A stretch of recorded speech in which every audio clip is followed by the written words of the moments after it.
नमस्कार दोस्तों, स्वागत है आप सभी का हमारे इस YouTube चैनल में। जी हाँ, आइए आज हम सभी जानते हैं गुंजा के फायदों के बारे में। जी हाँ, गुंजा बरसात के मौसम में उगने वाला एक पौधा है, जड़ी बूटी है। वैसे तो आमतौर पर इसको देखा होगा आपने, सोनार लोग जो होते हैं वो इससे सोना, चांदी और रत्नों को तौलते हैं। जी हाँ, इसीलिए आपने सुना होगा रत्ती में उसका तौल किया जाता है और इसे रत्ती भी बोलते हैं। गुंजा को हम रत्ती के नाम से भी जानते हैं। गुंजा जिसे चिरमिटी या घुंगची भी कहते हैं। इसकी लता होती है यानी कि बेल होती है। इसके पत्ते बारीक और कुछ लंबे लंबे इमली के पत्तों के जैसे ही होते हैं। सैम की फलियों की भांति इसमें गुच्छे लगते हैं। प्रत्येक फली के अंदर 3 से 6 गुंजाएं रहती हैं। इसके फूल छोटे छोटे और सफ़ेद रंग के होते हैं। जी हाँ, गुंजा मुख्यतः 2 प्रकार की होती है, लाल गुंजा और सफ़ेद गुंजा। इसको आप घर पर भी लगा सकते हैं आसानी से। बरसात के मौसम में ये बहुत ही सुगमता से उग जाती है, जो अभी मौसम चल रहा है। अब जानते हैं इसके लाभों के बारे में कि इससे आप क्या क्या लाभ प्राप्त कर सकते हैं। इस हर्बल के बारे में इसलिए मैं आप सभी को बता रहा हूँ, इस औषधि के बारे में, क्योंकि इसे आप घर पर अपने बाग में आसानी से लगा सकते हैं। इसके लिए कोई बहुत ज़्यादा मेहनत भी नहीं करना है, आपको आसानी से घर पे लग जाती है और इसके फायदे बहुत सारे हैं।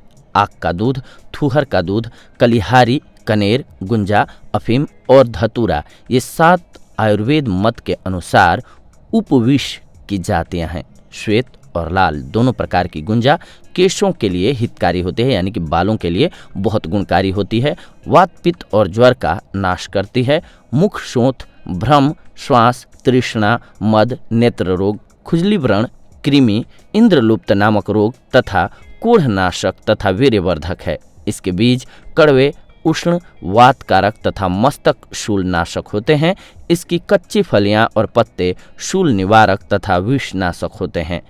सफ़ेद घुंगची को तंत्र विशेषज्ञ ज़्यादा यूज करते हैं, यानी कि इसको तंत्र विद्या वाले लोग भी बहुत यूज करते हैं, खास करके सम्मोहित करने के लिए किसी को।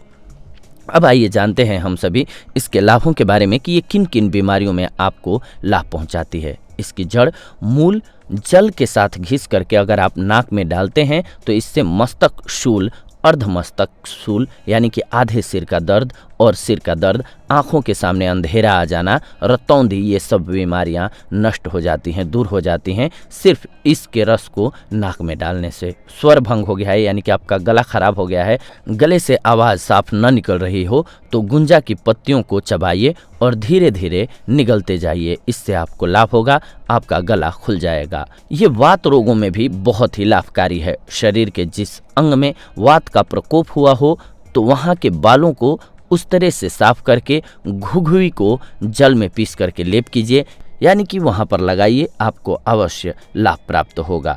गंजा या ढाक रोग, जी हाँ, जिसमें सिर के बाल अकाल या असमय ही गिर जाते हैं, जिनके सिर से बाल झड़ गए हों, बाल टिके ही न हों या फिर पीले अथवा सफ़ेद हो गए हों और इंद्रलुप्त रोग हो उनको, जिसका प्रभाव विशेषकर मूँछों पर होता है। यानी कि बहुत सारे लोगों को आपने देखा होगा उनकी मूँछें ही झड़ जाती हैं, मूँछों के बाल गिर जाएं या पक जाएं, तो इसमें भी इसका प्रयोग बहुत लाभकारी होता है। गुंजा के रस को लगाना बहुत ही हितकर होता है। गुंजा की जड़ या फलों को भिलावे के रस में घिस कर लेप करना बहुत लाभकारी है, अथवा इसके फलों और जड़ों को भिलावे और कटेरी के साथ बराबर मात्रा में महीन पीसकर शहद मिलाकर के लेप करने से दुस्साध्य खालिती यानी कि गंजा रोग यानी कि आपके बाल झड़ने की समस्या नष्ट हो जाती है। गुंजा की जड़ और फल दोनों का चूर्ण करके कटेरी के पत्तों में रस में खरल कर लीजिए। इसके बाद इसके लेप को आप लगाइए। इससे आपकी अगर मूंछों के बाल झड़ गए हैं तो वो अब वापस आ जाएंगे। वीर्य अगर आपका पतला हो गया हो, मैथुन काल में शीघ्र एकदम स्खलित हो जाता हो, तो इसकी जड़ हर रोज प्रति 2 महीने तक शाम को भोजन से पहले दूध में पका करके मिश्री डालकर सेवन करिए, आपको अवश्य लाभ होगा, आपका दाम्पत्य जीवन खुशहाल रहेगा। इसके अलावा लाल घुंगची के पत्तों का रस आधा माशा, जीरे का महीन चूर्ण 2 माशा, मिश्री 1 तोला और सभी का मिश्रण एकत्र कर लीजिए। सुबह शाम यानी कि मात्र 7 दिन इसको सेवन करना है आपको, सुबह शाम। कैसा भी उपदंश हो वो अवश्य ठीक हो जाएगा। ये बहुत ही गुणकारी औषधि होती है इस स्थिति में। लेकिन इसी के साथ साथ ये कुछ स्थितियों में आपको नुकसान भी दे सकती है। जी हाँ, जितनी गुणकारी है उतनी ही हानिकारक भी हो सकती है। गुंजा को यदि पकाकर शुद्ध न करके ऐसे ही आपने उपयोग कर लिया तो ये आपके लिए कई उल्टी कराने वाली हो सकती है।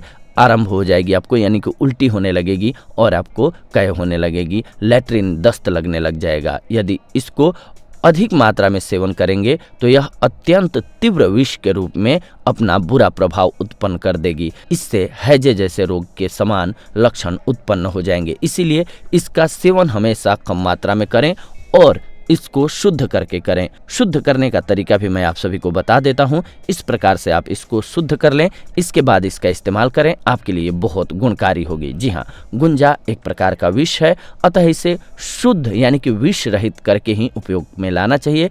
कांजी में डाल करके 3 घंटे तक पकाइए, यह शुद्ध हो जाएगी। विद्वान आचार्यों के अनुसार गुंजा में जो विषकारक सत्व हैं वह स्ट्रिक्नीन यानी कि कुचला सत्व की अपेक्षा 100 गुना अधिक तेज हैं। एंड के बीजों से जो जहरीला सत्व निकाला जाता है, इसके गुणधर्म तथा गुंजा के जहरीले द्रव्य का गुणधर्म एक समान होता है। इस प्रकार के विषयों में एक विशेषता यह होती है कि इनके बीजों को उबालने से विष एकदम नष्ट हो जाता है, फिर इनके व्यवहार से किसी भी प्रकार का अहित नहीं होता है। इसके सत्व को अबीम कहा जाता है। इसका अगर आप लाभ उठाते हैं तो आप बहुत सारी बीमारियों को दूर भगा सकते हैं। ये थी आज की जानकारी आप सभी के लिए गुंजा के फायदों से रिलेटेड। अगले एपिसोड में आप सभी के साथ जुड़ेंगे एक नई जानकारी के साथ।